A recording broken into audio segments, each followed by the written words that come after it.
कई बार सुना होगा। 2 साल से बीजेपी की सारी एजेंसीज कई रेड मार चुकी हैं, कई लोगों को गिरफ्तार कर चुकी हैं, लेकिन अभी तक एक भी पैसे का हेरफेर कहीं नहीं मिला, कहीं से एक भी पैसा नहीं मिला। अगर भ्रष्टाचार वाकई हुआ है तो इतने करोड़ों रुपए गए कहां? क्या सारा पैसा हवा में गायब हो गया? सच्चाई यह है कि किसी तरह का कोई भ्रष्टाचार हुआ ही नहीं। अगर होता तो पैसा भी मिलता।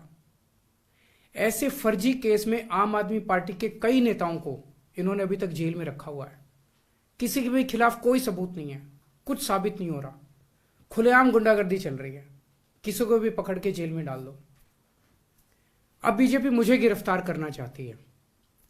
मेरी सबसे बड़ी संपत्ति, मेरी सबसे बड़ी ताकत मेरी ईमानदारी है। झूठे आरोप लगा के, फर्जी समन भेज के ये मुझे बदनाम करना चाहते हैं, मेरी ईमानदारी पे चोट करना चाहते हैं। इन्होंने मुझे समन भेजे हैं। मेरे वकीलों ने मुझे बताया कि ये समन गैर कानूनी है। क्यों गैर कानूनी है? ये मैंने इनको विस्तार से लिख के भेजा है। मैंने बताया है कि उनके समन कैसे गैर कानूनी है, लेकिन उन्होंने मेरी एक भी बात का जवाब नहीं दिया। इसका मतलब उनके पास मेरी बातों का जवाब नहीं है। इसका मतलब वे भी मानते हैं कि उनका नोटिस गैर कानूनी है। क्या मुझे एक गैर कानूनी समन का पालन करना चाहिए? अगर कानूनी रूप से सही समन आएगा तो मैं पूरा सहयोग करूंगा। बीजेपी का मकसद जांच करना तो है ही नहीं। इनका मकसद तो लोकसभा चुनाव में मुझे प्रचार करने से रोकना है। ठीक लोकसभा चुनाव के पहले इन्होंने मुझे समन भेजा है। क्यों? इस जांच को चलते 2 साल हो गए। अभी ठीक लोकसभा चुनाव के पहले मुझे क्यों बुलाया जा रहा है? पहले क्यों नहीं बुलाया? सीबीआई ने मेरे को 8 महीने पहले बुलाया था। मैं सीबीआई में गया था, उनके सारे जवाब भी दिए थे। लेकिन अब ये लोग ठीक लोकसभा चुनाव के 2 महीने पहले मुझे बुला रहे हैं। तो बीजेपी का मकसद कोई पूछताछ करना थोड़ी है। इनका मकसद है पूछताछ के बहाने केजरीवाल को बुला लो और उसे गिरफ्तार कर लो, ताकि मैं लोकसभा चुनाव में प्रचार ना कर पाऊं। आज बीजेपी भ्रष्टाचारियों को नहीं पकड़ रही, बल्कि खुलेआम ईडी और सीबीआई का इस्तेमाल करके दूसरी पार्टियों के नेताओं को तोड़ के बीजेपी में शामिल करवाने का काम किया जा रहा है।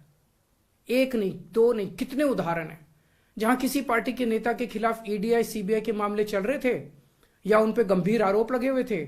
जैसे ही वो नेता बीजेपी में शामिल हुए, उनके सारे पुराने मामले बंद कर दिए गए या ठंडे बस्ते में डाल दिए गए। तो जो इनकी पार्टी ज्वाइन कर लेता है उसके सारे मामले रफा दफा कर दिए जाते हैं। जो इनकी पार्टी में नहीं जाता वो जेल जाता है। आज मनीष सिसोदिया, संजय सिंह और विजय नायर इसलिए जेल में नहीं है कि उन्होंने भ्रष्टाचार किया है, वो इसलिए जेल में है क्योंकि उन्होंने बीजेपी में शामिल होने से इंकार कर दिया है। आज हम बीजेपी का मुकाबला क्यों कर पा रहे हैं? क्योंकि हमने कोई भ्रष्टाचार नहीं किया। अगर हमने जरा सा भी गलत काम किया होता तो दूसरे भ्रष्टाचारी नेताओं की तरह आज भी हम बीजेपी में शामिल हो चुके होते आज तक। इस तरह देश के ईमानदार नेताओं को जेल में डाल के और भ्रष्टाचारियों को अपनी पार्टी में शामिल करवा के ऐसे तो देश आगे नहीं बढ़ सकता। ये क्या चल रहा है? ये जो कुछ भी चल रहा है बहुत खतरनाक है। ये हमारे जनतंत्र के लिए बहुत गलत है। इसे रोकना होगा।